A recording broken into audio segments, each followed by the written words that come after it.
Oiê, tudo bem? Seja bem-vindo ao meu primeiro videoaula. Eu sou Letícia Gebaile e vou te apresentar hoje um tema de sociologia, relacionar o ser humano com o ambiente, junto com a minha amiga Isadora.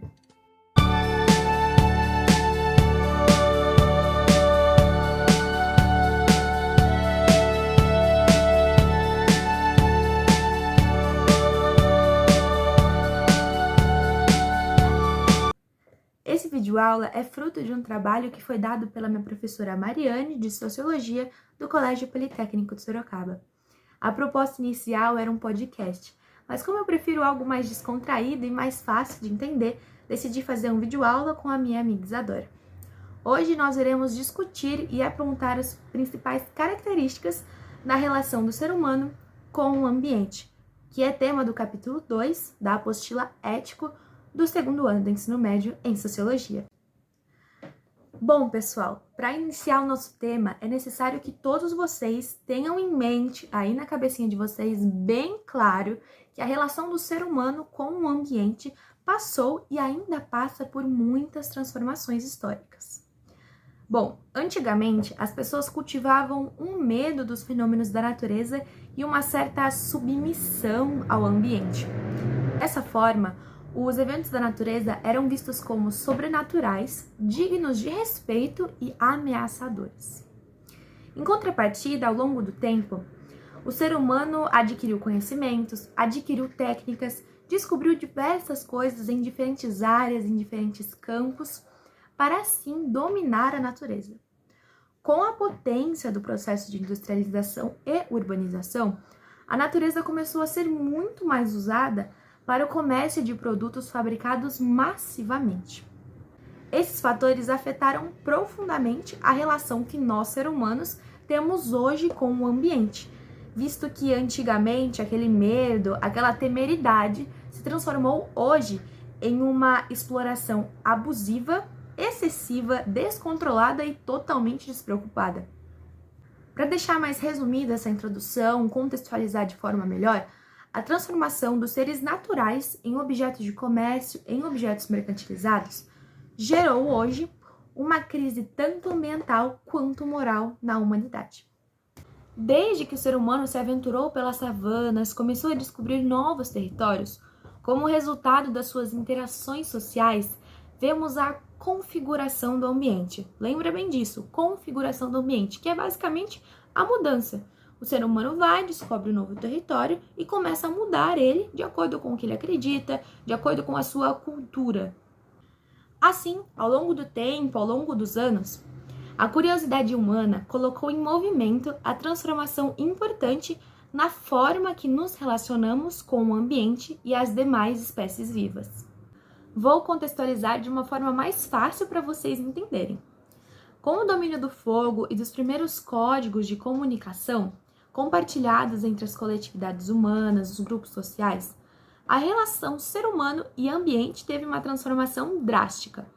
Antes, essa relação era baseada no princípio de sobrevivência e foi então dando lugar ao princípio da sacralização da natureza. Lembra disso que também é importante. A aquisição de um pensamento simbólico fez com que o ser humano olhasse para a natureza como um conjunto de entidades sobrenaturais e sagradas. Então, alguns milênios depois de iniciado esse processo de pensamento simbólico, onde o ser humano via a natureza de forma como entidades sagradas e sobrenaturais, esse olhar mudou um pouco para recursos ambientais, e o ser humano utilizava de forma muito suspeita e nada respeitosa, não é? A relação ser humano e ambiente foi deixando de ser um medo e uma temeridade. E assim, a ânsia do ser humano de ocupar ambientes trouxe a extinção de outras espécies. Vamos ver agora um pouquinho de princípios ecológicos que também são muito importantes.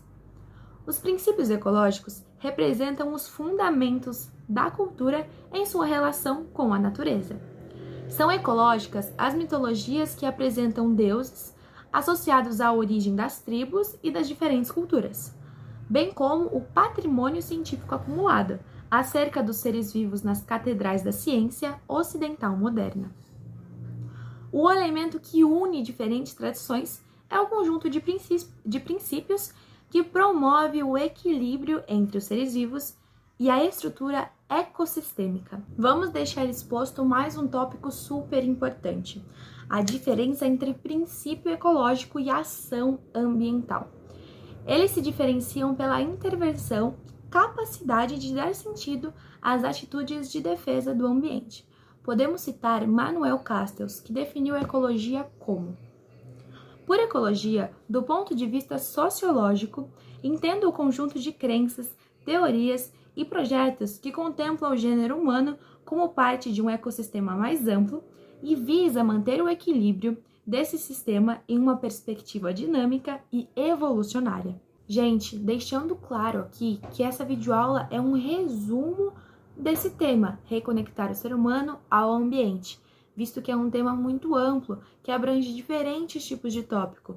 Por exemplo, vou citar aqui alguns tópicos que eu não vou abordar nessa videoaula, porque dá para entrar muito a fundo nisso e falar de forma separada sobre redemocratização e a emergência dos movimentos ambientalistas aqui no Brasil, como o ambientalismo dos povos da floresta. Também tem a Constituição de 88 e o socioambientalismo de 1990. A estabilidade econômica alcançada depois de muitos planos e crises e após o movimento de aprofundamento da democracia proporcionou a chegada de uma maior quantidade de ambientalistas ao poder público. Essas pessoas foram ingressando na política por meio de eleições municipais. No final dos anos 90 e início dos anos 2000, foi uma grande quantidade de leis e de mecanismos ambientais que foram aprovados, organizando então um sistema nacional de meio ambiente, o Conselho Nacional do Meio Ambiente, o Governo Federal, o Ministério do Meio Ambiente e o Instituto Brasileiro do Meio Ambiente, além do Instituto Chico Mendes de Conservação da Biodiversidade, e muitos outros órgãos estaduais e municipais. O ambientalismo brasileiro, na década de 2000, apresentou uma combinação muito promissora entre um Estado organizado para atender às demandas ambientais e uma sociedade mobilizada e organizada pelos movimentos sociais. ONGs se multiplicaram e seus membros se especializaram na medida em que as universidades e os institutos de pesquisa cresciam. O ponto de inflexão e de virada nessa trajetória se deu por conta de um debate em torno de um novo projeto para o desenvolvimento da Amazônia. Desde então, os projetos de grandes obras, como os desmatamentos e as queimadas, voltaram a crescer na região amazônica e em diversos outros biomas brasileiros, ameaçando os povos da floresta e as espécies vivas do bioma. Como último tópico da nossa videoaula, quero falar aprofundadamente sobre os conflitos e crimes ambientais. Vou ler um tópico importante da nossa apostila para vocês. Prestem atenção. Os recentes crimes de responsabilidade ambiental praticados por empresas do setor da mineração e a intensificação das queimadas e do desmatamento na região amazônica são exemplos de conflitos entre os interesses econômicos e as culturas das comunidades tradicionais fundadas na ecologia. O estudo desses conflitos expõe as principais questões ambientais que movimentam o projeto político e econômico para o desenvolvimento do país. Bom, os grandes projetos de barragens e seus impactos ambientais. Não sei se vocês se lembram, mas os casos mais famosos de barragens, de acidentes de barragens, foi Mariana, se não me engano, em 2015, exatamente em 2015, e Brumadinho em 2019. Ambos tiveram um drástico impacto ambiental para a comunidade que vivia perto dessa barragem. E além de impacto ambiental, impacto econômico, social, político, todas as esferas. Vou ler mais um pedacinho da apostila que contextualiza bem essa parte de barragens. Em novembro de 2015 e em janeiro de 2019, 2 incidentes em Minas Gerais chamaram a atenção do mundo para os riscos humanos e ambientais quanto à falta de segurança nas atividades exploratórias no setor da mineração. O rompimento das barragens do Fundão em Mariana e Córrego do Feijão em Brumadinho provocaram a morte de centenas de pessoas e comprometimento ambiental ao longo das bacias dos rios Doce e Paraopeba. foi um dos maiores desastres ambientais, não apenas no Brasil, mas no mundo, envolvendo rejeitos em barragens. A responsabilidade recai sobre o grupo concessionário, formado por algumas das maiores mineradoras do mundo. Esse é um tema sensível porque envolve morte de centenas de pessoas, envolve corrupção no sistema da indústria de mineração, envolve a falta de segurança das pessoas que viviam perto dessas barragens porque não foi avisado antes, porque não tinha uma atenção, né? Porque não foi avisado para essas pessoas que tinha o perigo da quebra da barragem. Então, esse é um tema muito delicado.